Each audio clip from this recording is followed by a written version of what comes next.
Good morning, everyone. Today's verse is Lamentations 3, verse 23. God's grace and God's mercy are new every morning. Let us pray together. Lord Jesus, thank you for this day.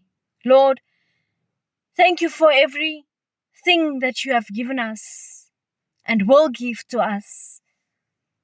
Lord, thank you for your word. Thank you for every promise in your word. Lord, I pray for every person who is sick, for every person who is struggling financially, emotionally, spiritually, physically.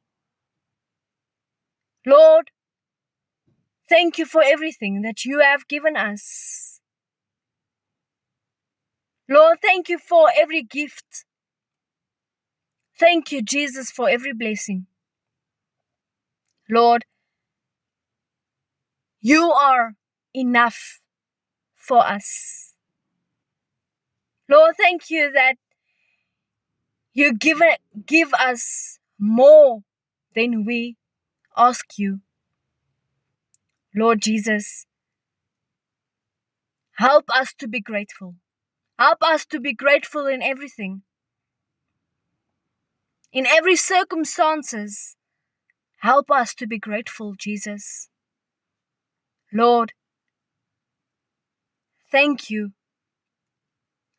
for breath in our lungs.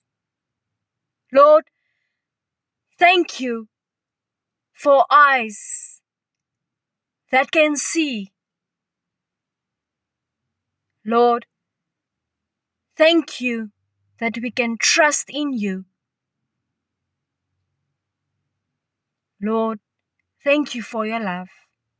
In Jesus' name I pray. Amen.